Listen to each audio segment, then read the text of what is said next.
Today's episode of Running It Back is here. It is special summertime edition, July edition.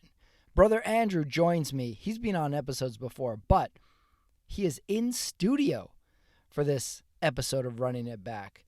If you're new to the channel, go back, check out his old episodes, check out old episodes of the show, give it a subscribe, give it a like, because we have something quite special in store for you today.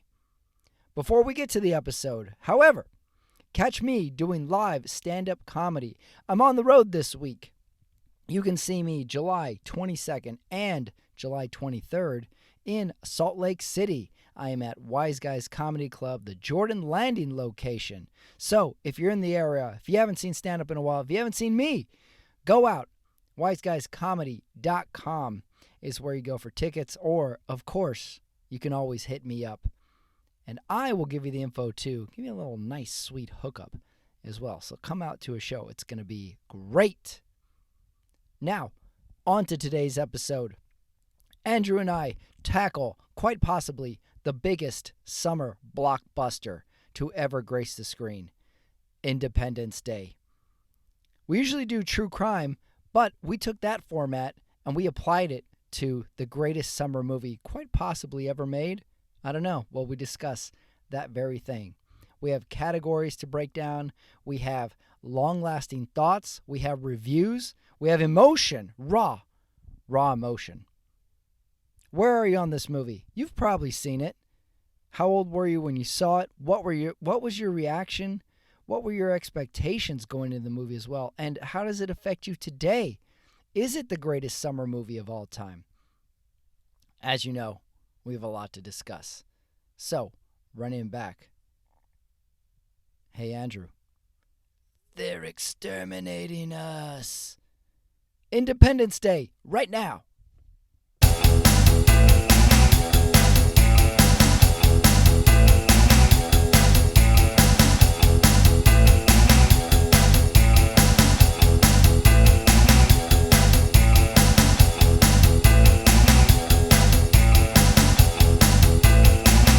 All right, running it back.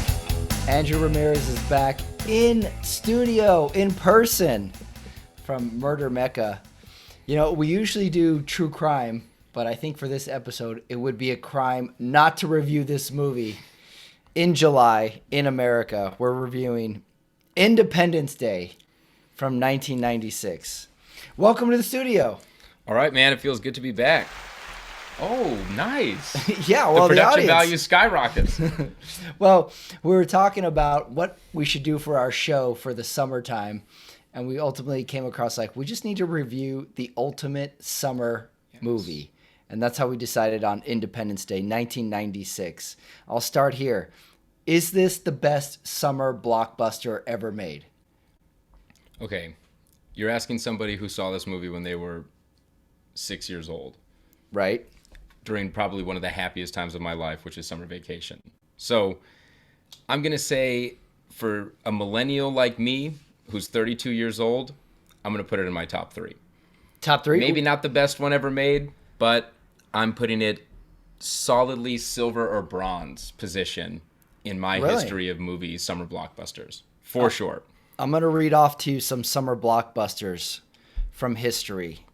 I broke them into decades. You have the 1970s, Jaws and Animal House. 1980s is just full of options. Raiders of the Lost Ark, E.T., Back to the Future, Die Hard. 90s, we really hit our stride with T2, Jurassic Park, Speed, Apollo 13. And then after that, I really only had one really blockbuster, 2008, The Dark Knight. Give me your rankings of summer blockbusters.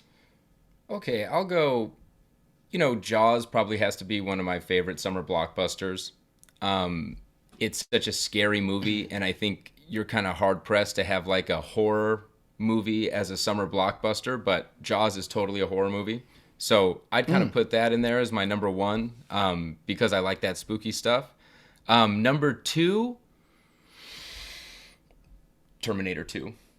Easily. Mm-hmm. T2 is probably one of my favorite sci-fi movies of all time. And even though I wasn't able to see it in the theaters because it came out before my time, That's going to be my second summer blockbuster. And then number three, to hype this movie up a little bit, I'm going to go Independence Day. Yeah, You know number why? three. A personal story. Like, you and our other brother, Steve, and a little bit myself, I remember we used to make home video versions of movies that we liked. And I remember you all did an amazing version of Independence Day. Really? You shot it I don't remember entirely this. in the house. And there's a very specific scene that we'll get to later where I remember as a 6-year-old, I thought you nailed it. I thought Really? you and Steve nailed it. Yes. remember. It was, oh my God, you don't remember that? You did movie versions of Men in Black. You did a movie Yeah. version of Independence Day. And then you did a movie version of The Cable Guy, where Yeah, I you remember shot a The Cable dance Guy. party. You shot a dance party in the living room where they do the Yeah. karaoke scene, and you had a blanket draped over your shoulders Yeah. to play the Carrie character. Yeah, it was great. We had the big old VHS camcorder. Yes, was exactly. our means of recording all these things. Oh my God, I can't believe you don't remember that. That I was don't such a remember- big. It was like a summer thing we did. I don't remember making little movies of Independence Day. I remember making little movies of Jurassic Park, Okay. which I think has to be my number one summer blockbuster. Oh, that's a great one. The concept of the summer blockbuster has to be like this huge movie productions, and it almost seems like it has to break new ground. Like, I'm looking at all the movies on here. Jaws, no such thing as a shark movie before that. Jurassic Park, no such thing as such a big dinosaur movie before that. The Dark Knight, superhero movie. Independence Day, Alien. And then, like, with other summer blockbusters, there's a couple of wild cards in here, like something like Back to the Future, going back in time, weird concept. Speed, totally unique concept as well. So the summer blockbuster, like, can have a lot of range, but ultimately it just has to be this huge set piece of craziness, of big movie value. Big star, you got to have a big star. Like, look at every single movie on this list has to have an A-lister star on here, and a cast as well that we'll get to. So the summer blockbuster, I think, has just become a staple of American life, of Americana even as well. And then the concept of aliens that I think works for this movie. I wrote down 3 types of alien movies that I think exist. You have number 1, the alien is your friend, like in the movie E.T., like in the movie Flight of the Navigator. Super 8 is another under the radar alien movie where they're essentially, the kids are friends with the alien movie. Number 2 genre, the misunderstood alien. Something where, like in the movie Contact, where the scientist wants to communicate with the aliens, but the military guy wants to blow them up. And they essentially fight for the entire movie. Arrival is like this as well. And then lastly, I think everybody's favorite, the hostile alien. Independence Day, Alien, Signs, where the aliens just come in and they just want to destroy the humans.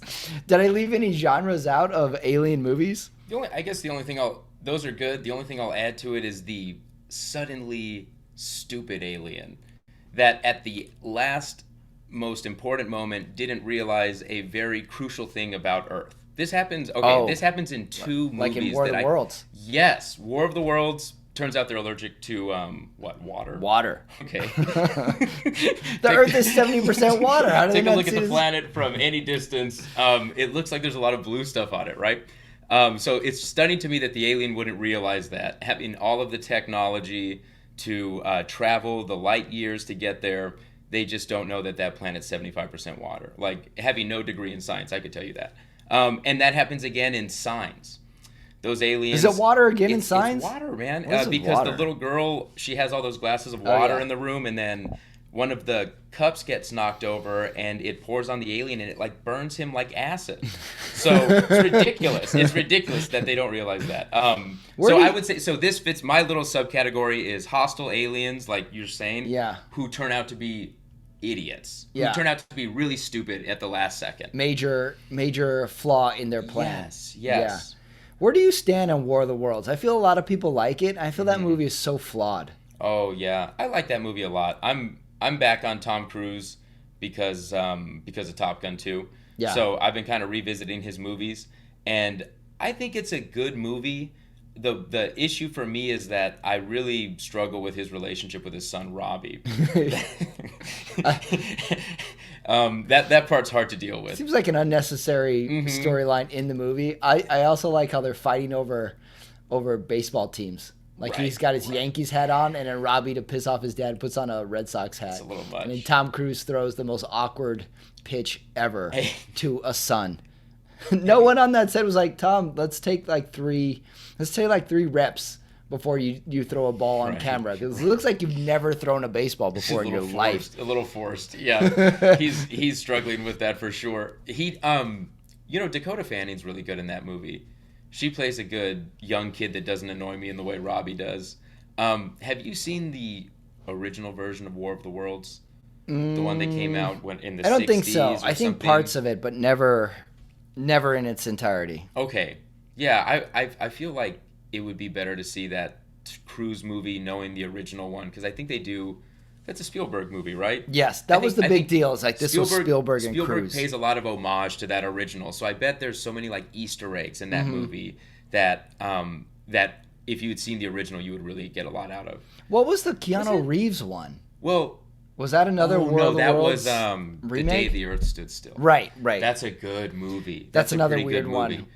That movie kind of taps into that Keanu Reeves monotone too, because he plays an alien who only has one tone of voice anyway. Oh, so right. It's really good. It's a really good movie. Also, the genre of alien movie that might be an honorable mention is the alien takes human form. Yes. And then somehow like has to communicate or tell them their message. Like in that movie, there's some of them are like that. There's really not that many genres of alien movies out there. So there's only a couple of different routes they can take with it. So we're primed for a new route with aliens, potentially. Right. So when did you first see this movie? Independence Day. I saw it with the whole family, you, Steve, Mom, and Dad, summer of '96 when it came out. And if my memory's right, I think we saw it in New Mexico. I don't remember. I thought we saw it in town. We saw it at that theater in New Mexico, that kind of small theater. That's where I remember seeing it. But maybe that was the second or third time we saw it that summer. We saw it multiple times. We saw it a few times, yeah. Yeah, we saw it multiple times. Yeah, for sure I remember seeing it that summer in theaters when it came out. And then I remember Steve especially, our brother, was really into it. So he kind of hyped it up a lot too. Like he had a subscription to Entertainment Weekly, and I remember those magazine covers were like nonstop Independence Day.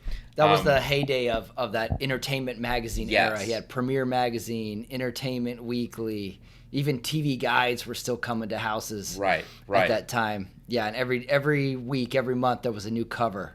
Yeah. Of something. Yeah, something big. I was hyped. So I remember that movie was like a release for me when I saw it, because I was living and breathing ID4 months leading up to that. It was good. It was a satisfying experience. It was from front to back. It was completely enticing, because remember the preview would come out months before, and it was just a shot of the moon. Like we'd have the American flag on the moon, and all of a sudden like vibration happening, and it would sort of erase the footprint of the astronaut that's there, and you're just like, what is this? When can I see it? How much money? And give it to me. Right. I need to see that. It says something like, we always thought we were alone. On July 4th, we'll find out we were wrong, or something like that. God. And it's like, just sign me up. I need to see this right now. That is good. I need to watch it. Excellent summer build up as well.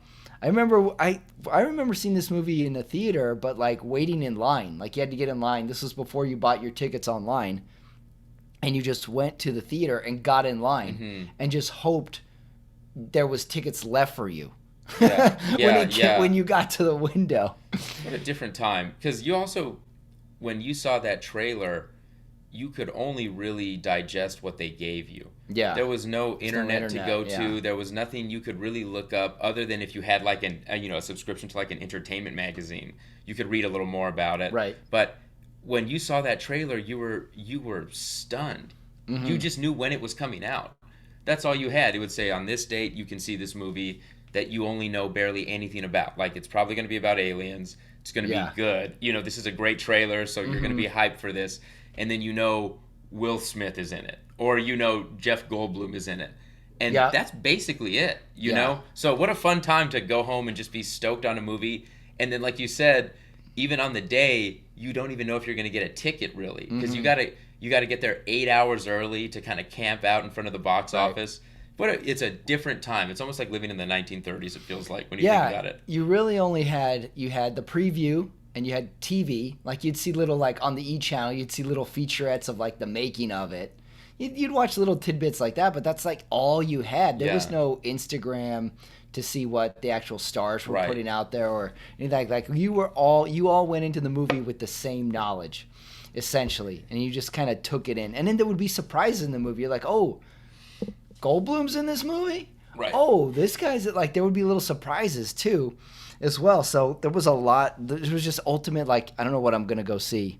It's going to be awesome. Genuine sense of just pure excitement when you were in the theater and the movie started. It was, I mean, probably one of the peak moments of just childhood is like a movie starting like that. Also the experience of watching a movie with 200 other people and hanging on the performance in the movie every kind of bit of the way. Because also, you go see it that opening weekend, no one's seen it. Everybody's watching this for the very first time. You go a week later, it's someone's first time, it's someone's third time. Right. When you're seeing it, the surprise is a little different there when you see like aliens pop out and things like that. Right. When you go see it that first time, everybody is on pins and needles watching that first alien explosion or hearing all like the one-liners for the first time. And then people laughing at the one-liners or something like, I don't know if I remember this right. Remember the little twerpy president advisor guy? Of course. Played by James Rebhorn. He's kind of dissing the president all movie long. Okay. And then finally the president kind of puts him in his place and fires him. And remember the audience claps. Remember they're glad that he got his. Right, as if that wasn't intentional. As if that wasn't planned from the as very... if my goodness. The advisor guy isn't a real person. Right. I remember that. People would clap during those parts when the bad guy got his. He's kind of a bad guy. The aliens sure are the bad guys, but he's a bad guy too. He's like the human bad guy in that movie. Yeah, he's sort of the opposite of the president. As soon as the movie starts, he's the bad guy. He's the bad guy. He tries to order the military into DEFCON 3 instantly, and then they're like, wait, chill out. He's the guy who's just like so ready to drop nukes. He's just looking for an excuse to drop nukes. He has only bad ideas in that movie. Yes. Yeah. Okay, you have to describe this movie to someone who has never seen it. Give me the slug line to this movie. How would you try and convince someone to like watch this movie other than just saying like it's awesome, go watch it? Yeah, I would. Okay, I would say right out the gate, aliens invade Earth, and the president flies a jet to kill them. That's how I would get it. I would, because that's the wildest thing to me is that last part. So if I need to get someone to watch this, I would say that. That's my aliens invade Earth and the president gets in a fighter jet to kill them. I'd be like, you got to see it. It's good. Yeah. I would go aliens invade, America kicks their ass. For sure. So you think about it, this is very America centric. They never call up China and be like, hey, do you have any ideas? What did you learn over there? Hey, Britain, what do you guys do? Anything working over there? No, it's just like we'll figure it out here. We'll just figure everything out on our own. There's no other acknowledgement of any other superpower in the movie, like having an opinion on the aliens. Right. Other than we don't know what to do. We're just totally stuck. Yeah, this is America kicks major fucking ass in this movie. And it's almost like once they kick ass, they like show the rest of the world, like, here's how you can kick ass too. This isn't America first, like it is pro like conservative America values. Yeah, for sure. Yeah. I kind of like the thought that all the other countries in the world are just sitting on their hands waiting for America to figure it out. And then once they do, like, okay, tell us how you did it. And then we'll do it too. There's that scene where the British dudes are there and they're like, America wants to plan an attack. And the British guy is like all smug. He's like, it's about bloody time. I was like, well, what were you doing? Well, you could have done it too. What were you doing this whole time? You all have nukes too. You could have done something too. It'd be fun to see how other countries handled that, like how Russia handled it. Did Russia drop any nukes on them? I'm sure we don't know. Did. Yeah, I'm sure they did something. Yeah. Yeah. Did Switzerland try and make friends with them? Right. What's the neutral country? It's Switzerland, right? Mexico's response would be Mexico. Fun to yeah. What happened? What was up with that? I'd love to see Mexico's military attack plan on the aliens. Third part of this question: Did this movie invent the computer virus? Were there any computer virus movies before this? I think there were. There had to have been, right? There was.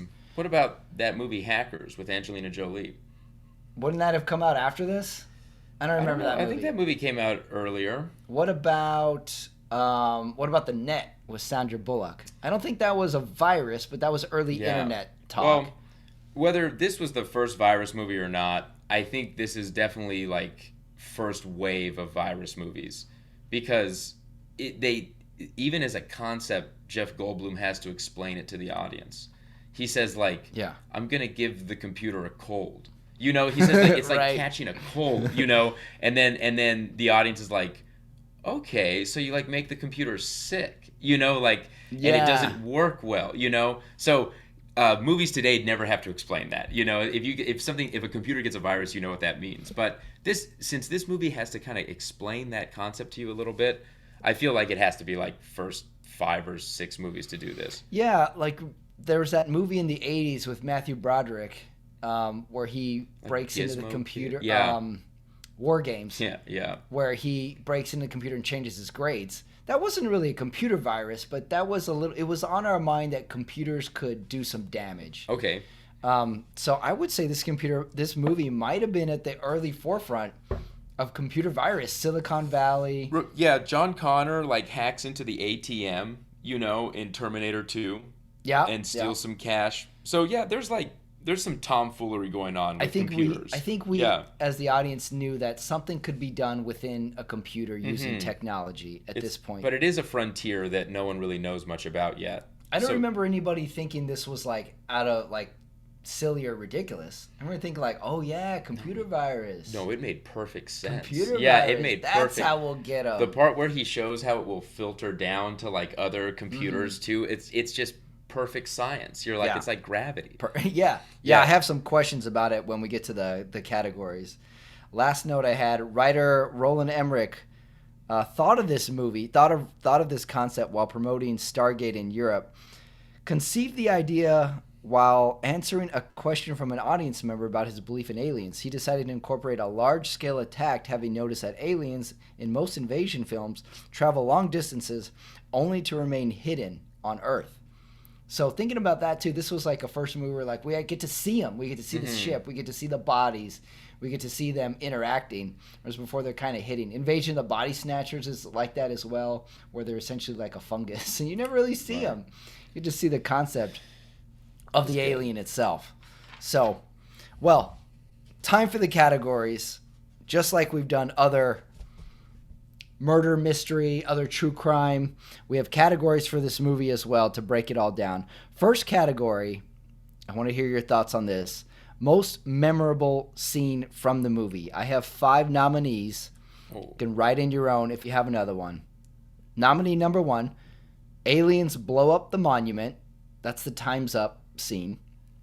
The initial battle, the you did not shoot that green shit at me scene. The whole Area 51 I'm giving as a scene. President Whitmore's speech, and then finally the final battle. What's your most memorable scene, or do you have an addition? Most memorable scene, I think for me, is when Will Smith is carrying the alien in the parachute. Oh, and through the desert. And is talking shit to it, and then calming down again and saying, like, cooling himself down and then getting angry and then cooling down again. I don't know why I always remember that scene really clearly. It follows the really, really nice part where he punches the alien in the face and says, "Welcome to Earth." But for some reason, he's got the shades on, he's got the tank top, like, he looks really cool. He's in the middle of nowhere. For me, that's the most memorable scene, you know?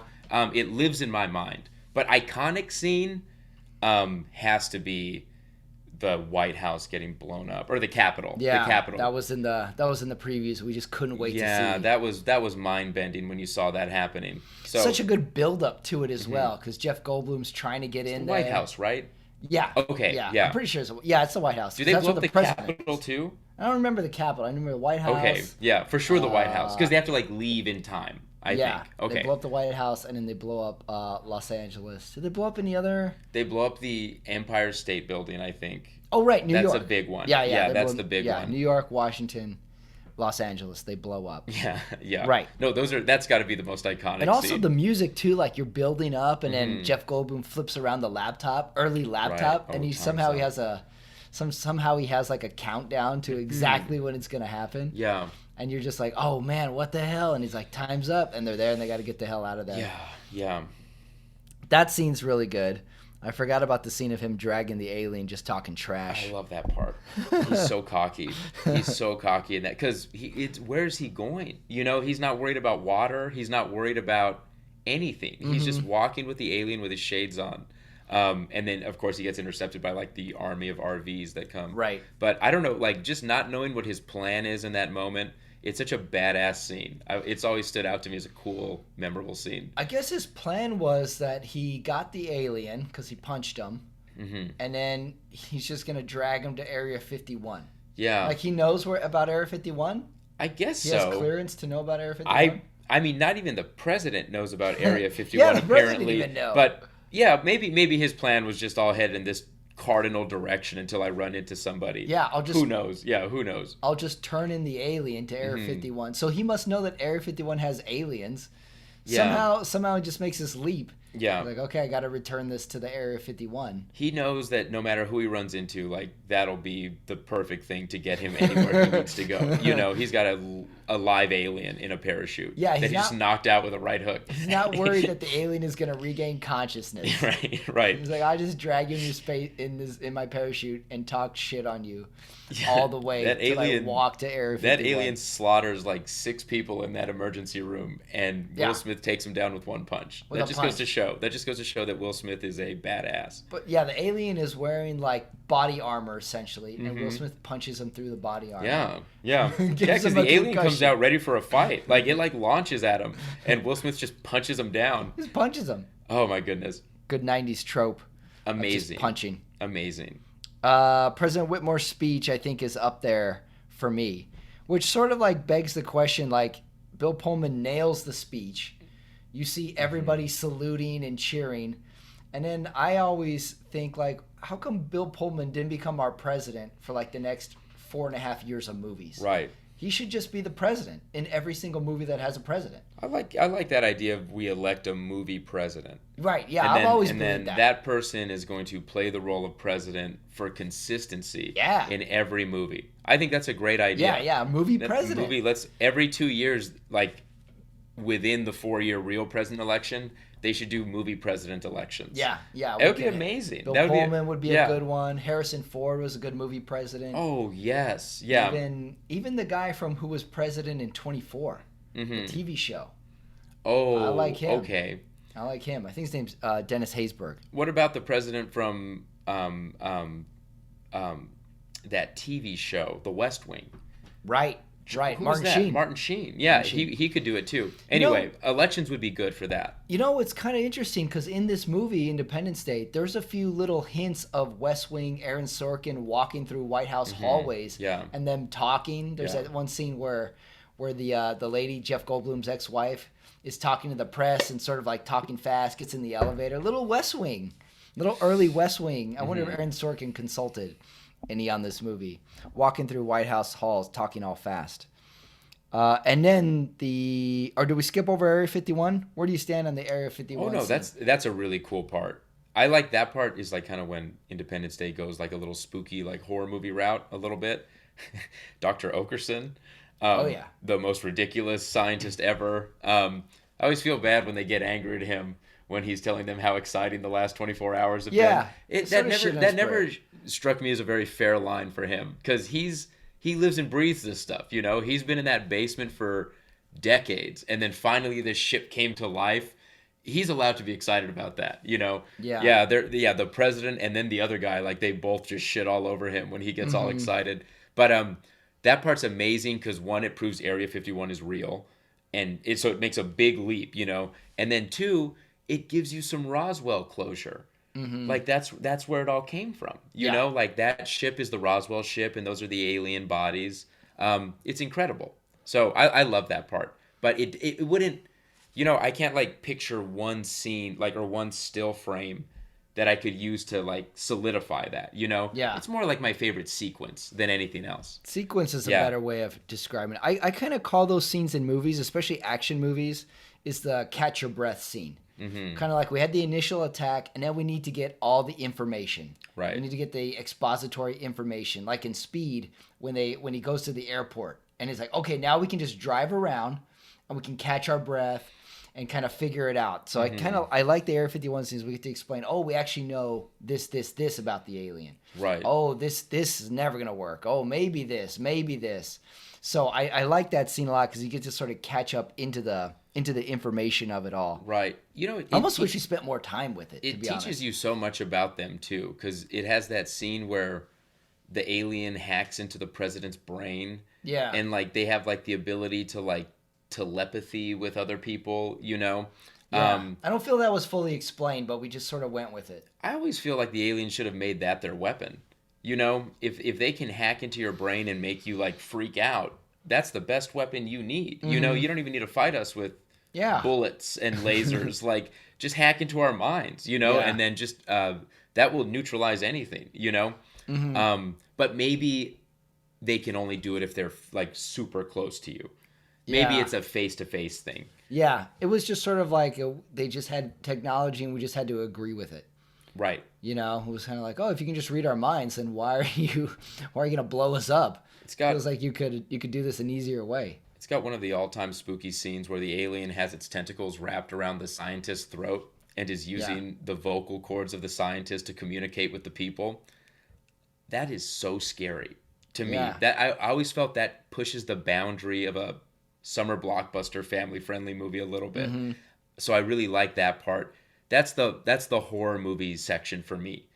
I feel like a summer blockbuster has to kind of have it all, and Independence Day gives you action. Of course, you get the romance, the Will Smith Vivica romance, and then you've got the Malcolm ex-wife romance. So Yeah. it covers that base. It covers the action base, political thriller a little bit. You know, got the president, and then of course the horror part is the Area 51 part. So that's an excellent part, and I think it does that job probably better than any summer blockbuster. Yeah, The spookiness of it.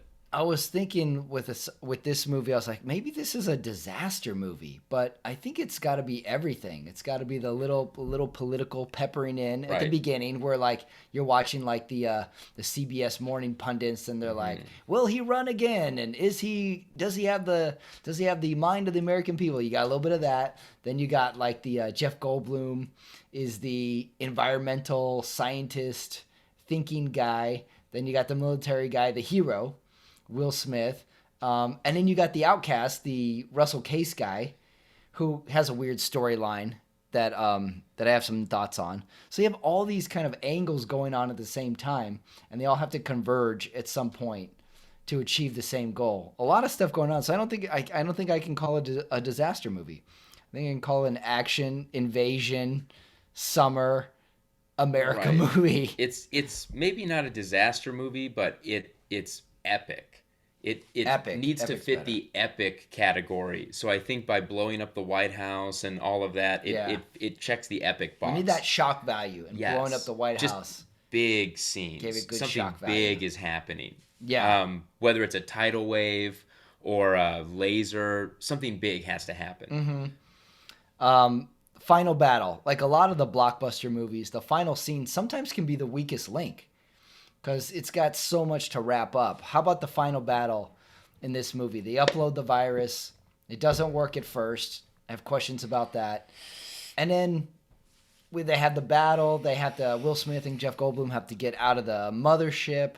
And then, of course, like any other like Apollo 13 space movie, they lose contact. They don't know if they made it there. Right. How about the final battle? Does it live up to the movie? I think for sure. So it does that nice thing.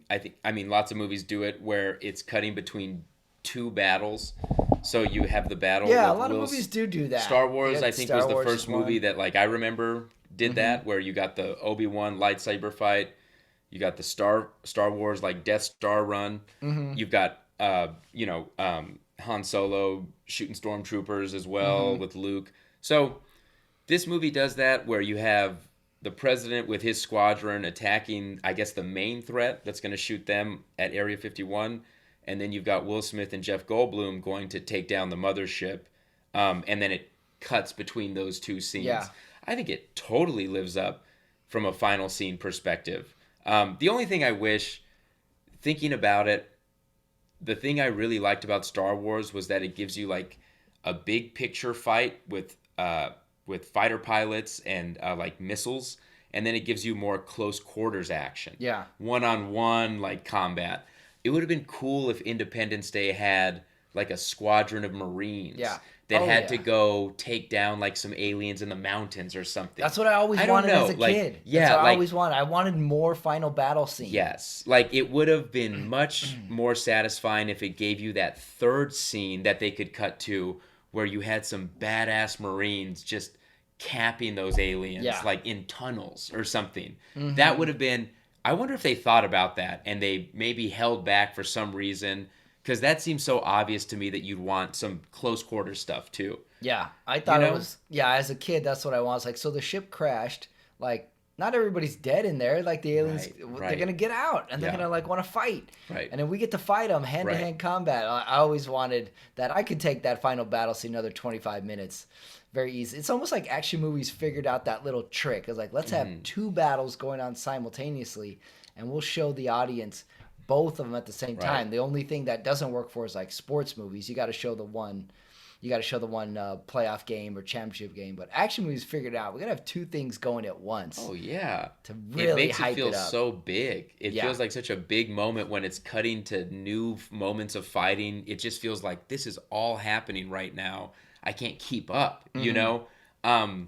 Yeah, thinking about it, the movie does kind of scratch your itch a little bit with some one-on-one fighting when they like firing squad that alien in the science lab. Yeah, that's You true. know, That's remember- as close as we get. That's as close as we get. That really badass scene where he asks if that glass is bulletproof, and they just gun that alien down. Yeah. And then he goes up to it and shoots it point blank in the head 3 more times. Right. And then it's a really violent scene.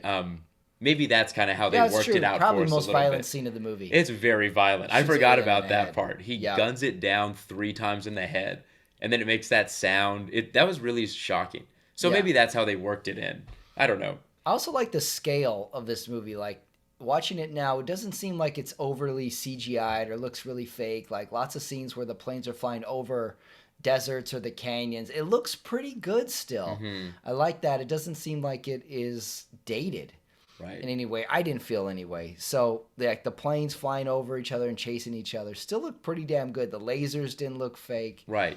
So and No then cringe. There's no I didn't- cringe scenes yeah, at like all. when we have our category cringeworthy moments, I had to do some digging, Mm-hmm. and none of it has to do with special effects. Right. So, and then of course, like any good action movie, somebody has to sacrifice themselves. Yeah. Right. Wait, for the special effects part, the thing that really I was wondering how they did it, or I wonder what it was, the part where the ship's coming into the atmosphere and it's all of that smoke Yeah. and like firelight kind of reminded me of that same scene from Ghostbusters 2 where there's something that comes through in the same way. And I feel like Secret of the Ooze? Was that I don't know what it No, that was is. Ninja Turtles. There was It was- ooze in both those movies. Yeah, no, there's ooze for sure in Mm-hmm. Ghostbusters. Yeah, that's like I've seen that effect before in Mm. like earlier 80s movies, and I feel like it looks so good. I feel like movies should still do that, whatever it is, Whatever, instead yeah. of classic CGI. It looks so Yeah. real. Yeah. And then another really cool special effect that I guess is just miniatures in Independence Day is the shadow going over the world effect. Shadow you was know? good. Because it's so cool how the shadow goes over the building like underneath it, but then the vertical shadow's Yeah. a little bit behind Comes it. behind it. They That's do good that. They effect. do that exact shot like 3 times with 3 different buildings, and it's just like, oh, Oh, man, yeah, look at like the this looks scale of good. This is scale right here. I wonder how they did that. I would imagine miniatures, right? I think so. So yeah, I don't think that's a It looks computer real. either. Yeah. Looks like on the rewatch, there's a few spots where you can tell it's a miniature. It's not a real big building being blown up. Your eye kind of catches it. Yeah, yeah. But in the theater, yeah, I think it really passed. So yeah, the effects of it and sound I think are easy to forget. Like you have to watch it 10 times to say like, oh, the sound is rules in this movie. Oh, look at that effect with the shadow or with it coming through the atmosphere. Really, really good. Being stuck in a car while the fire's coming. Pretty good too. Effect too. Like on the third or fourth rewatch, we start to see how cool the movie actually is with all the little things. Yeah, too. the way this movie throws cars. There's some serious some serious car like they throwing just going on. launch cars and it looks real. I think they really dropped a car on another car a bunch of times. Yeah, there's some practical ones and there's some that might have been miniature Yeah. cars. That scene where the cop gets out of his police car and he just leaves the car and in a car rear ends it. Like Right. that's obviously real. That Yeah. it sounds real too. Yeah. Really, really good. Yeah, there's some good metal crunching in this movie that it seems totally real to me. So yeah, there's no cringe when it comes to the special effects in this movie. Yeah. Just like Jurassic Park, it holds up great. Yeah, that's Holds up another one really to well, compare yeah. it to. Big scale effects. So I went Final Battle with a caveat that I wanted 25 more minutes of Final Battle. Oh, for sure. I wanted Yeah. hand-to-hand combat, and you went with Will Smith dragging the alien Yeah. through the desert. Next category, quote of the movie. Okay. There's a lot of them. I have 6 nominees, and I don't even know if I can pick a winner, but I got, you think we're going to get to Washington and it won't be there? Oh, right. Like he says that sarcastically too, and it's like it's like, ooh, you're right though. Yep. Yeah. Yeah, Jeff Goldblum kind of raises an eyebrow when he hears it. Yeah. Number 2, you're never going to get to fly the space shuttle if you marry a stripper. Might be a good senior yearbook quote. That's so maybe funny. maybe Who throw says that- that? I forgot about that line. Jimmy says that. Harry Connick Jr.'s character says it to Stephen Hiller Oh my when god. he says he wants to marry Jasmine. What a jerk. Quote number 3, kick the tires and light the fires. I don't think I ever heard that quote before this movie. Was that a quote before this movie? I've never heard that quote I don't think I ever before. did. Yeah. You know, like I've heard turn and burn, lock and load. need for speed, Yeah. lock and load. I don't think I ever heard kick the tires and light the Great quote. It's a good one. Yeah. Quote number 4, of course, welcome to Earth when he punches Yes. the alien. Yes. Quote number 5, nuke them. Let's nuke the bastards. Yeah. Fuck yeah. And quote number 6, you really think you can do all that bullshit you just said? Big laugh in the theater when Will Smith said that. Yeah. I remember. For me, I mean, my quote is, I welcome to Earth. That's a great Welcome quote. to Earth, yeah, is just the iconic line from this He's got movie. a cigar in his mouth when he says that. I think too, he has a right? cigar, That's he an lights it. amazing scene. Yeah. Welcome to Earth. Yeah, like the alien is supposed to be scary, but he's Right. not scared at all. He Yeah, punches it. He's a badass. That Yeah. guy's a badass. Yeah, he kind of follows it up with like that's what I call a close encounter, but I'm giving Welcome to Earth standalone quote on that one. Right. That's what I call a close encounter. for Right. As sure. that Yeah. got a little laugh too. Yeah. As well. What do you got for Oh your my for God. quote of the Okay, movie? those are really or good. or add in your own. Okay, my one add, and I found this to be a really funny line, is when Will Smith is being called in to go do that initial fight where they get slaughtered, and his wife is worried. She's like, "You're like, this is why I'm worried," and she opens the curtains, and it's like a huge spaceship, and then he says to her like, do you really think the aliens would have traveled 90 billion light years just to come down here and start a fight? Yes. And it's like, yes, Will. Like, why would that calm me down? Like, why else would they come here? And for some reason, that she's like, yeah, I never looked at it that way. And then he goes like, to get all rowdy, and then goes like, Oh, yeah. like it's just like, what the fuck? Like, Yeah. how is this calming this character down? That Right. movie, that Funny quote line. made me laugh. That was a funny line to I me. think that you know? was ad lib. That had to be like a Will Smith like throwing some could- charm ad He lib. might have added the 90 billion light years part. Yeah. Like, it's just such a funny line. So I love that line. That's a funny line. And then the other line I love. Oh, okay. I have two write-ins. It's not the asshole presidential advisor. It's the nice one. The one that's like, you sure you know what you're doing, Mr. President? When he's about Oh. to get in the plane. Robert Like Loggia. that guy. Yeah. Yeah. That guy. When they learn how to kill the aliens, and he's like, this is a paraphrase, I guess, but he's like, get on the phone with everyone and tell them how to bring these sons of bitches down. Like, tell the world we cracked the code or whatever. He kind of likes being the deliverer of like that like information too. He's like, we know how to do it. Yeah. Tell the world.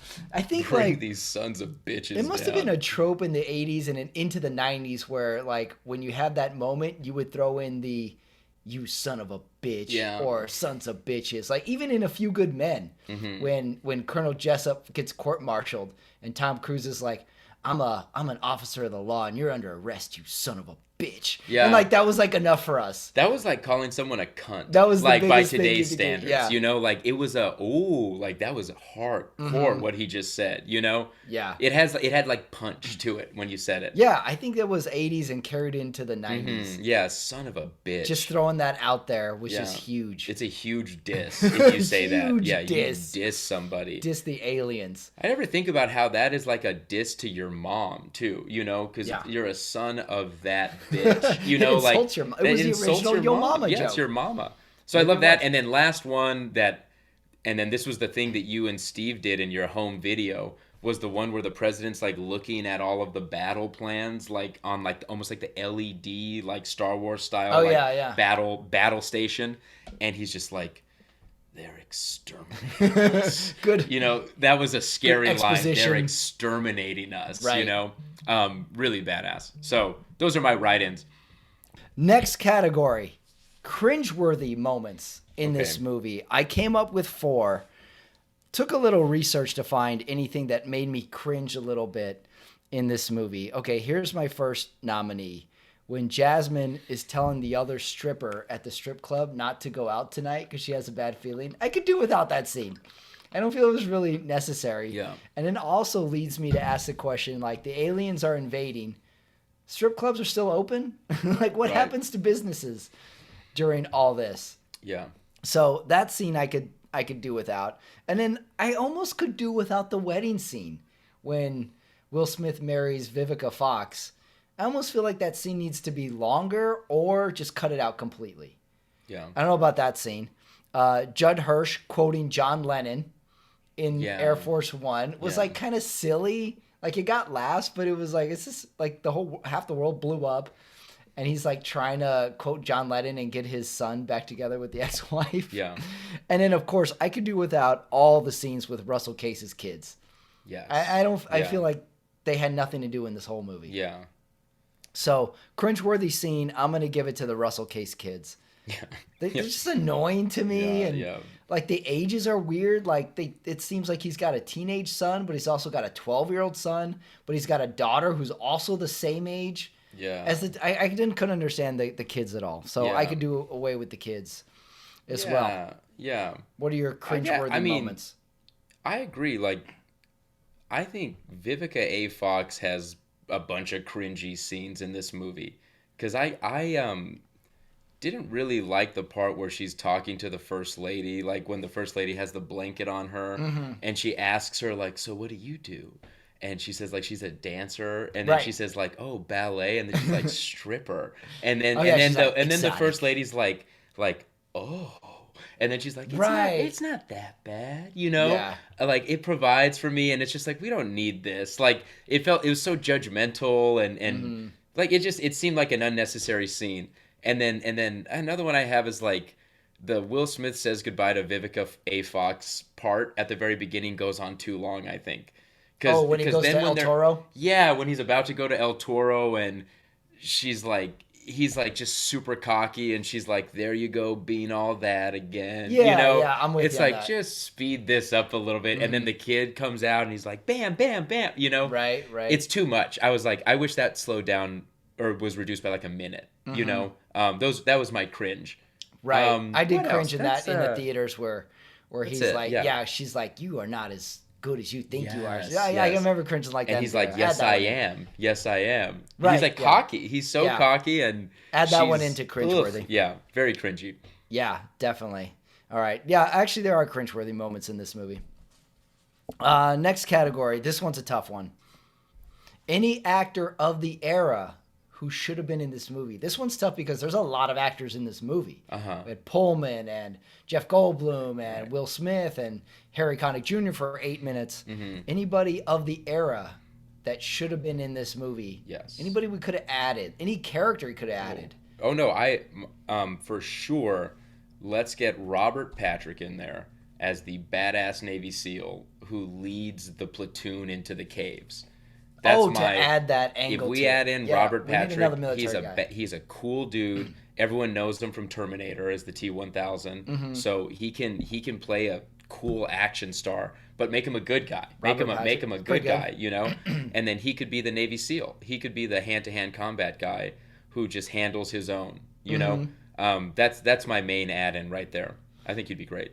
I would add in the tech side of things, like we had Jeff Goldblum figuring out the virus, but he needed like a little kid genius partner to like be just typing code and just like throwing theories. Like, remember the Donald Glover character in Martian, The Martian? Yeah. Where he's like this genius kid and he's kind of cocky.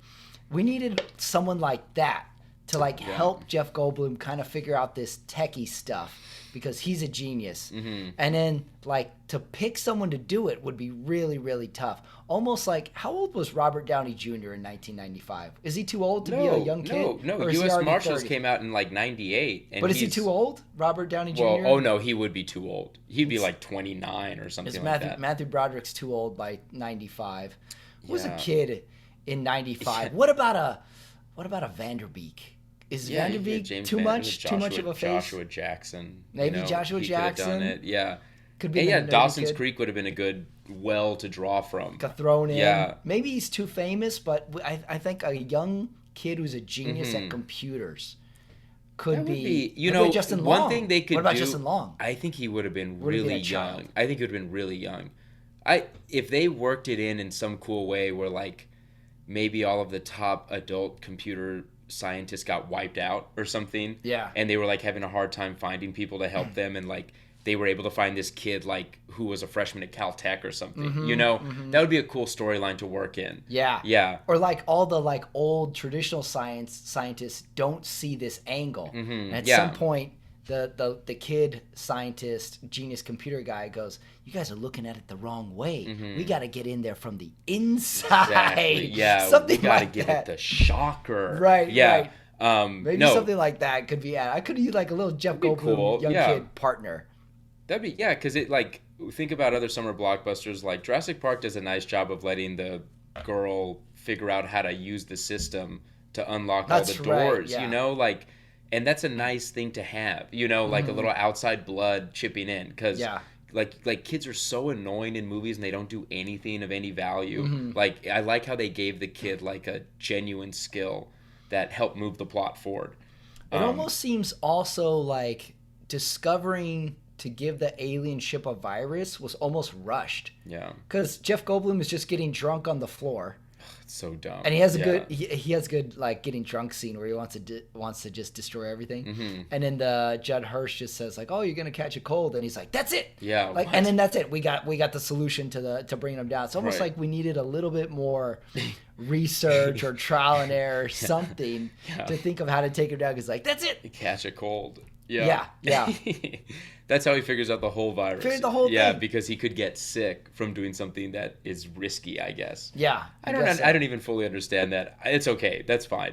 Yeah, well, I have that in plot holes, which Mm-hmm. is our next category. Unless you have any more actors you want to add to Independence Day. Like, Will Smith is the biggest star. Mm-hmm. Jeff Goldblum, not only we knew, but he was in Jurassic Park 2 years earlier. There could have been. We knew Pullman, but we What didn't know him about that John well. Goodman? Goodman? What if we get John Goodman in there as a fellow RVer that's buddies with Randy Quaid's character? Oh, maybe he needs a friend. You know, Yeah. and then that way John Goodman could be like a goofy redneck RV guy, you know, like Yeah. straight out of the Roseanne character could still You know be who there. I think could have used a line or two in the movie? Who?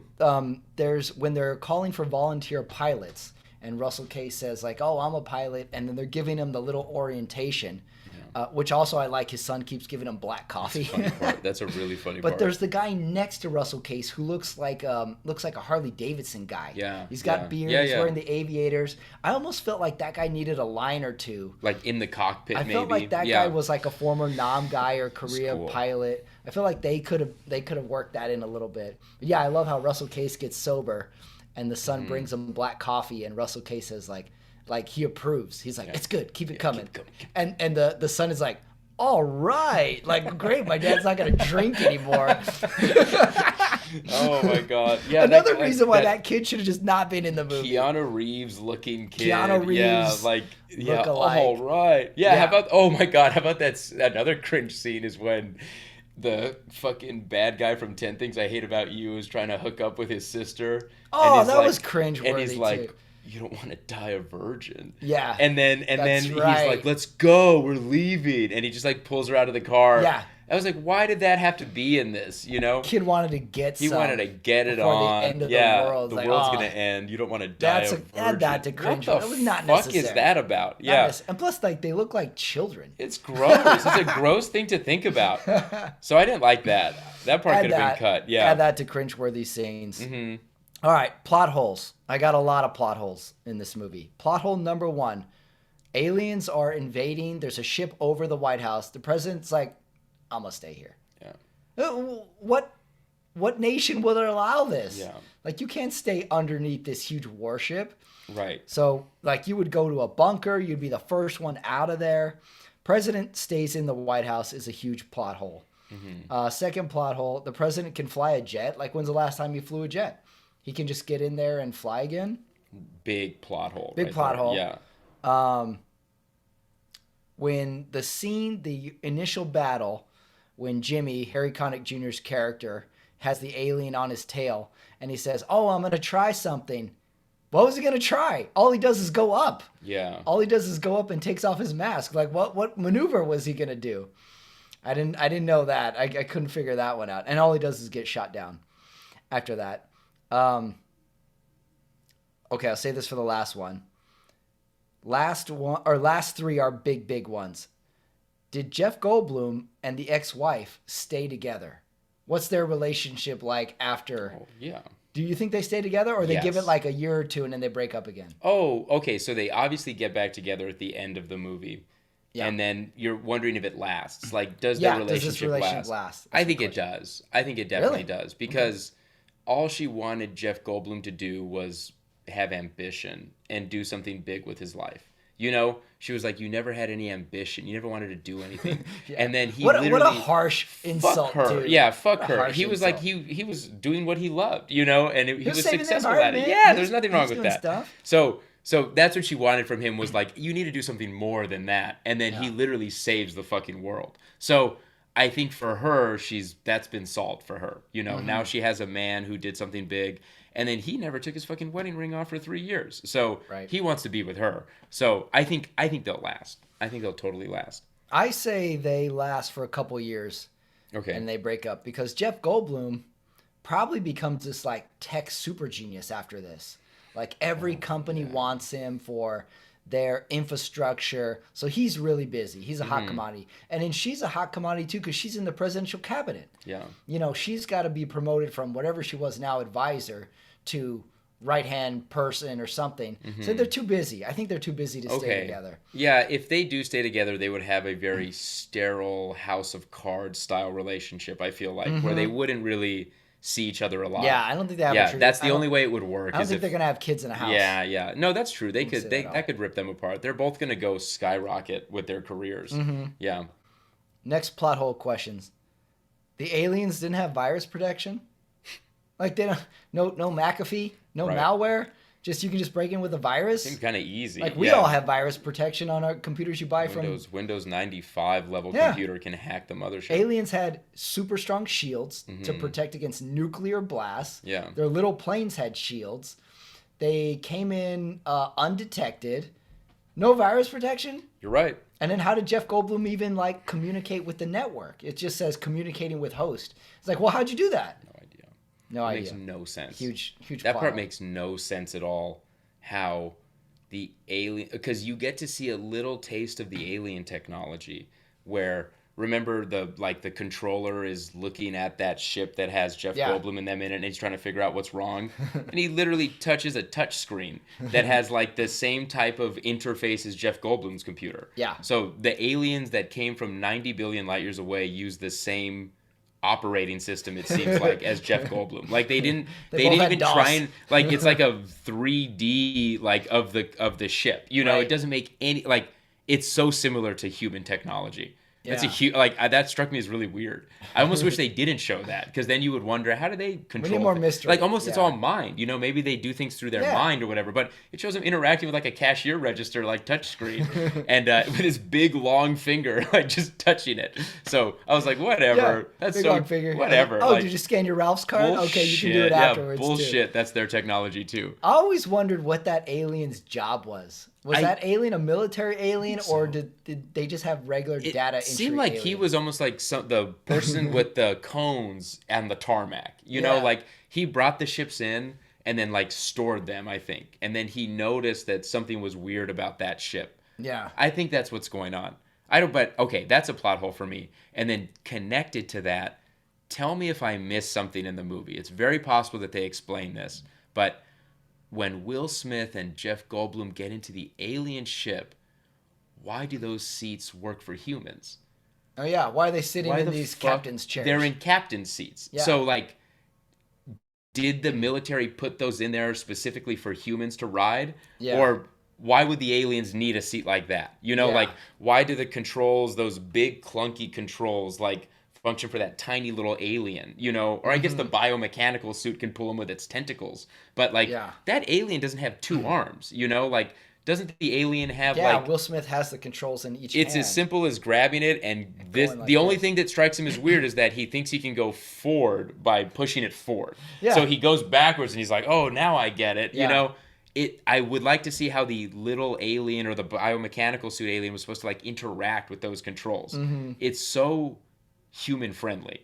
It struck me as a plot hole. Yeah. You know, it's an alien ship. It's It should be also- alien. Also kind of weird. They've been studying the thing for, 50 years, and all they had was forward, reverse, left, and right, and they didn't even get that right. Like the paper's upside down. Yeah. When Will Smith tries to control it. Right. The paper's upside down. I think they threw that in just so they It could would get have the been oops joke it would have in. been better if like they were like we've modified this for you to Yeah, like we needed one line. you know like We need this has one been line. modified for humans, so we've made a few changes, like we've given you some yoke controls and Yeah, we like- got you your captain's seat, you know.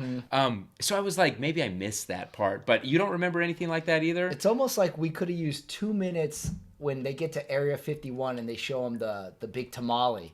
And like we could have used 2 minutes where a tech guy is like showing Will Smith like, oh, we've modified it a little bit because, we figured out how to fly it, but that's Right. it.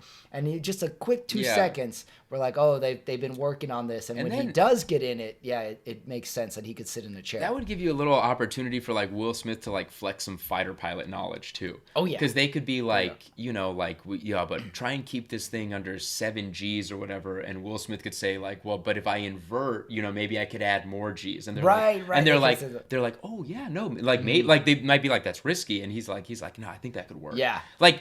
I would have liked some technical talk They from could Will have Smith, done. They could have where done he like the- surprises the scientist a little bit too. Right, You right. know, Yeah, like Yeah. he throws just one little 2-second bit, and the scientists are like, Yes. that could work. Yeah.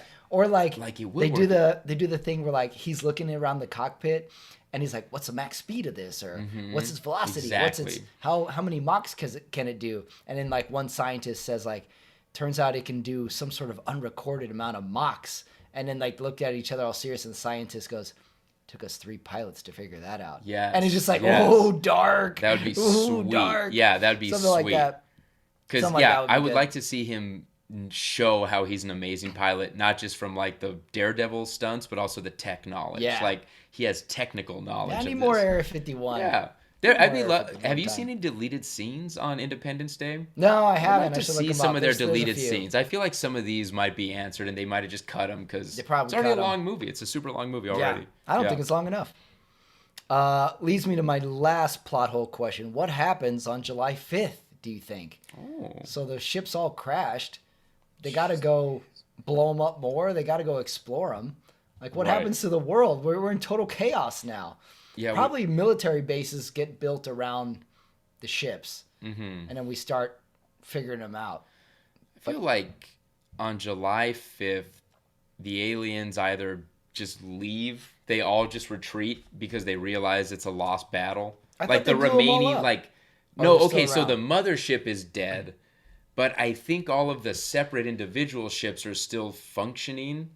They just know, like, they have no shields anymore. So Right. now they can be like hit with The missiles little and ones. yeah, the little ones. Yeah, so the, they the brought down the little big babies one. of the They mothership. brought down the babies of the Yes. mothership. And the little ones are on their own. yes. So the one that Bill Pullman's squadron took down was like the US's little mothership, or the US's little baby ship.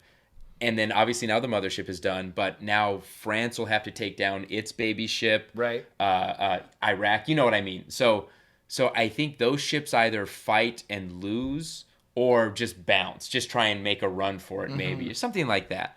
But July 5th will be a weird time because there's still going to be lots of death and chaos. Like, Right. it's only over for America, but the rest of the world still needs to have their battle where they shoot missiles at the Yeah. ships. So no, classic America first movie. Like, America solves the problem, and now like the rest of the world will have to catch up, I guess. Yeah. You build military bases around the mothership, Yeah. and then they start to rebuild the cities. And geez Louise, the devastation is going to be terrible. Like, the Yeah. world is going to not come back for dozens. It's going to take decades to come Decades. back. They destroyed everything. July, it's going to still be very sad. July 5th would be a very dark day. So dark. Once you come down off the joy of Mm-hmm. defeating the aliens, July 5th, after you start gathering up all the dead Dude, bodies. are they going to make a statue of Randy Quaid? Oh, They a would monument. probably, right? Because he's the reason that they all survive, you know? So I feel like maybe not July 5th, but like later on in the line, you're going to see like almost a Lincoln-sized statue of Randy Quaid. Like because he saved the world, basically, true. He's just as important as Jeff Goldblum, like at the very end of the day. You know, I didn't have this in my plot holes, but now I'm thinking of a new question. So say they made the plan, we give the mothership a virus, the shields go down. Okay, the shields are down. Okay, what's the plan? Just to shoot at it? Like they didn't have a nuke lined up or a big missile? Like it was like, well, we'll just shoot at it because they run out of missiles. Right, that's terrible. That was terrible that they didn't have enough missiles. They didn't think that every single one of you fucking fighter pilots needs to save one missile.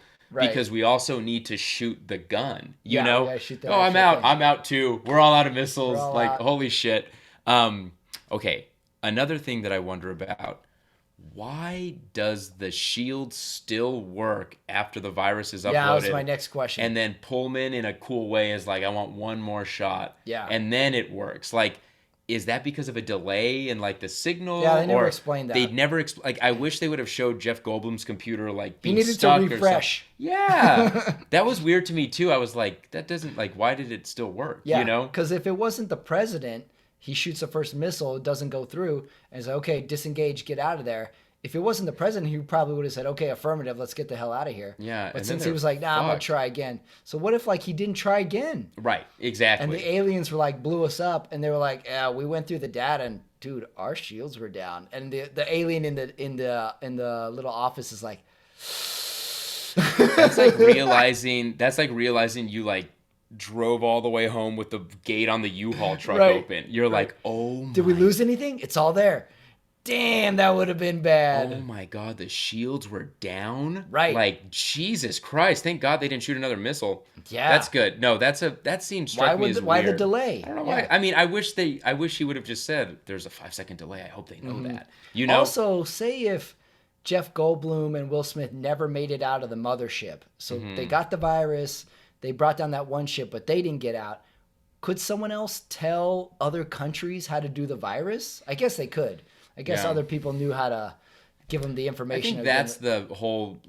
Tell them how to bring these sons of Yeah, he bitches already down. knew. That's Like true. I think Yeah. the package there is like, here's the computer virus. Yeah, he had even it in a though floppy disk. theoretically they wouldn't need it because now that the mothership's down, all the baby ships should not have shields anymore, right? Oh, that's true. And Maybe so they that's all should be need. good.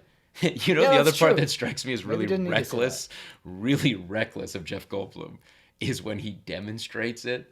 He's like, Captain, Oh, yeah. you got a gun? Shooting guns And in a he's hangar. like, shoot that Coke can. And the bullet ricochets back at them. Shameless product placement. And you hear it like bouncing around in the Right. back, and it's like that could have fucking killed somebody. Yeah, Like little- little kids they in could have hit there. the president right in the fucking What if it head. hit the president? Yeah, right in the eye. Or Will Smith's little kid could have been shot, you know? And then he's like, do it again, like shoot it again. Yeah. And then it works, of course. It's like, could you have demonstrated that without a gun? You know, like Yeah. in that dangerous Throw a situation. rock. I don't know. And like, also, you it's just so shot ridiculous. at the ship you're going to fly into outer Exactly. space. It's such a reckless thing to do. That was reckless. But it was cool. It is like a cool summer blockbuster Pretty thing. cool. Yeah. But yeah, I was like, that's so dangerous what you're doing. a lot of plot holes in this movie. Big plot hole right there. Yeah. All right, next category. This is a special one just for this movie. You can spin off one character from this movie, into their own TV series, Okay. into their own graphic novel, anything. I felt bad for the Russell Case kids, so I Mm-hmm. came up with Russell Case's son becomes a Top Gun pilot after this. That's pretty sick. Because he That's sees pretty his sweet. dad in a new light. Also, in my research, I found out one of the earlier drafts of the script, Russell Case gets denied from being a volunteer pilot. Okay. So he takes his crop dusting plane somehow he gets a missile and he joins the fight in his crop dusting plane. Was an early version of the script. Yeah. And then they change it to he can be a volunteer pilot. So Yeah. I spun off Russell Case's Keanu Reeves' son. That's into pretty becoming cool. a Top Gun pilot. There's a lot you could do with. You got Will Smith's son could become something, but Bill Pullman's daughter could become something Yeah. as well. You could spin off a few characters in this one. Yeah. Okay, so let's think. Like, what could, I feel like you could spin off Jeff Goldblum's dad. Mm-hmm. You know, he could have an interesting, like, kind of like Jewish style approach to things show, Think so? like, like he becomes a TV personality? yeah, or no, like it just like follows him around, like now his son's a superstar, Yeah. like his son became everything he hoped He could for. become like he's Sharon like- Osbourne. Think of him as like Paulie, kind of like moving in with Rocky. Like it could be like he's not like Paulie, but it would be that thing where like Jeff Goldblum, of course, wants to bring his dad with him on his success, so it's like a fish out of water.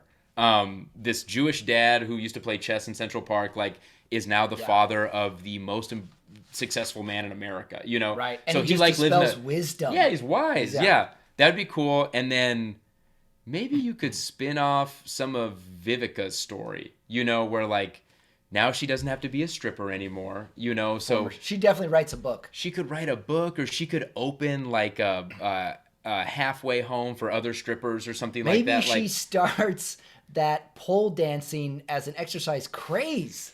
She like opens those studios 'cause she's a former dancer. she could open a strip club called the Cockpit or something like that. Like, there could be a fun thing that happens with her where it leans into exotic dancing. Like, Yeah. it's not a bad thing. Like, Right. she could open a strip club academy or something, Yeah, and it would yeah. be good. Like, it could be funny. So that would be another spinoff.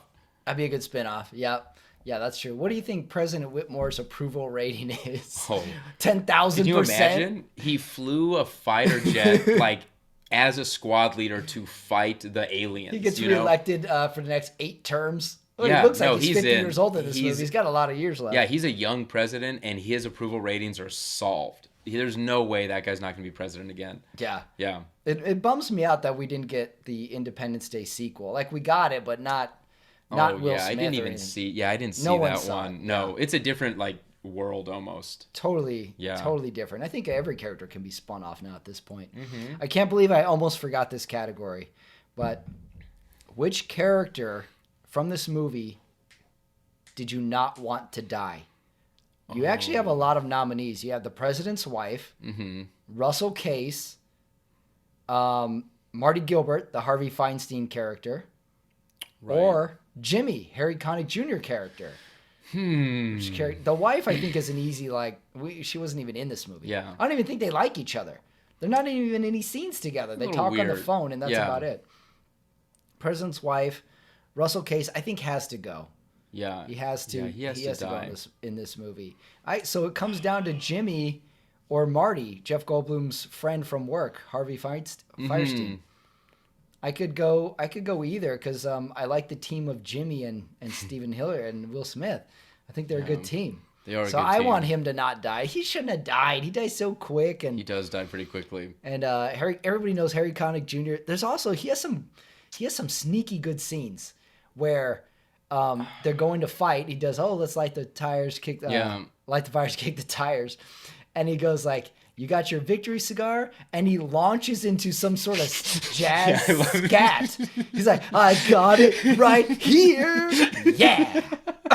He sings Like, what are his you talking? Yeah, What is this relationship? he sings a beautiful note, like out of nowhere. There, yeah. Yeah, it's almost like he Oh told the my God. director, he's like, I mind forgot if about that. Mind if I scat Yeah, a little bit? yes, go Like, for it. What fighter pilot does jazz scat? And then he does a Reverend Jesse Jackson speech in the cockpit with yeah. full on voice and everything. Oh He my just God. throws. He's like, let me just throw a couple fastballs right now, or just everybody isolate. I'm just gonna drive to the hoop for 2 scenes here. Yeah. So I can't get enough Harry Connick. I need more. Yeah, he's I a need fun Jimmy. character. He could have lasted a little longer. Yeah, Yeah. die in the final battle Yeah, scene, yeah. or in the hand-to-hand combat or something. Yeah, because his whole Died too early. storyline is really miniaturized. Like it happens so quickly. Like he's like almost like the Goose to Will Smith, you know. And then he dies, and Will Smith doesn't even really mourn him at all. Like there's never a scene where he like thinks about him, you know, like, or he gives not Malcolm. He gives Jeff Goldblum his cigar, and he's like, you know, this would have been Jimmy's, you know, or whatever, you know, like. Right. So I think if he died in the final scene, that could have been more meaningful. You know, that could have been way more meaningful, especially when they're like smoking cigars together, like in the mothership, you know, Will Smith and all that, you know, he doesn't know that he's dead yet or whatever. Who knows? Yeah. Okay. He could have been the character think- who you think dies and then comes back at the end, kind Yes. of like Han Solo-ish. Saves them in All the of a sudden, last like, moment. Jimmy! Yeah. And he's yeah. like, I'm back, baby! Yeah! Yeah. There was more juice for him. Yeah. What do you think? I don't know if this is just one we haven't thought about yet. What about Vivica Fox's friend Crystal? Who's The that? one, or okay, the one who says I'm gonna go up to the building. Oh, yeah, and the then, one- and then she's the like, scene I promise me wanted you're to not delete. gonna go. Yeah. And then she's like, okay, I promise. And then she goes anyway. What if she like changes her mind at the last minute and she's like, I should have listened to my friend, you know, and like she takes an elevator down the building or whatever and like gets out just in time or something like that. That could have been. That would have been good for the sequel. Maybe she didn't need to die there. Like, you know, say, like, that's where her sort of story ends. She, like, she looks at it, she stays in the elevator, and in the sequel, we find out she survived. Yeah. And she's someone Yeah. important, and they meet up, and she's like, remember when you told me not to go? Yeah. Yeah, something like that. She Or- could become something. Yeah, she could have helped her. I even could have been like a bridesmaid at their impromptu wedding or something. You know, like a little later on. You know, like it would have been nice to have Crystal there still. Yeah, I think. could have went partners in Vivica Because she doesn't do Fox's, anything. stripper All empire. all she does is like look up at the light and get blown up like everyone else. So it doesn't. I don't know why they included that, other than to Yeah. give you just like a little connection to that It's a little scene. connection to getting Yeah. blown up. Yeah. So I would have liked to see her stick around. Okay. Yeah. Yeah. Last category, MVP of the movie. The obvious, you got Will Smith. I put Jeff Goldblum with a question mark Okay. by his name. Could he have been the MVP of the movie? And then beyond that, strippers. Are strippers the MVP of this movie? Strippers with hearts of gold? Yeah. Computer viruses? Oh. Or lastly, America. Is America just the MVP of this movie? Yes. Or summer blockbusters? Us, the audience, are we the MVP because we got treated Yeah. Okay. to this movie? I think ultimately it's a Will Smith becomes a mega star because of this movie. But I'm going to go summer movies is the MVP of this movie. This was so much hype. It finally was there and it delivered. And it's just in our lives from then on. Okay, let's think. This movie came out. Was there an alien movie that came out like this before? Like, maybe alien movies as a genre could also Aliens be an MVP. in general, 'cause MVP, yeah. Think of what happens after this movie. Men in Black. And in Black 2 You know, years later. people yeah. are interested in aliens now. It kind of Right. like tickles that, you know, we can make some alien movies again. Mm-hmm. We like this. Because before Independence Day, obviously Alien comes out like in 1979. Mm-hmm. But between 1979 and Independence Day, you got E.T., E.T., you had Close Encounters. Close Encounters. Cocoon, was Cocoon an alien movie? But you had Sphere's kind of an Sphere alien is movie, around right? this time, but right, it's not the physical alien. Yeah. As well. Yeah, we never had an alien Predator. movie quite like Okay, this. Predator is a good alien movie. We didn't have a large scale alien movie. So I think alien movies as a genre is the MVP for me. That's because we got some good alien movies after this. Like we got alien comedy movies. We got some fun alien movies. Aliens MVP. Signs, War of the Worlds remake. Yeah. Good stuff. Good stuff. Aliens. Alien movies MVP of the movie. Independence Day. Starship Troopers is kind of alien. It's like spider aliens. Yeah, we're into good stuff. Yeah, we got a lot of good stuff. What's this movie about? Aliens? I will check it out. Hell yeah. I want to see it. Show it to me. Yeah. I love aliens. Oh, they got guns. There's military. Aliens. Yeah. Yeah, let's go watch it. Yeah, definitely. Contact is Contact might have been drama. That's like a drama alien movie. Contact might have been before 96. But we were scratching the surface. Well, Contact was right on the edge of Independence Day because I remember that was another 96 movie. I don't know if it came out before or after. I think Contact is... Yeah, look it up. Let's see. Contact. Pretty interesting. They're very close. They're very close in their release, I feel like. Let's take a look. You had Matthew McConaughey, who... I think he says he's a reverend. He's like a priest who fucks. But he still wants to hit on Jodie Foster. Yeah, he bangs her. Yeah. Yeah, he bangs her in that movie. You're right. 1997. It came out the next year. Okay. So we had Aliens on the brain.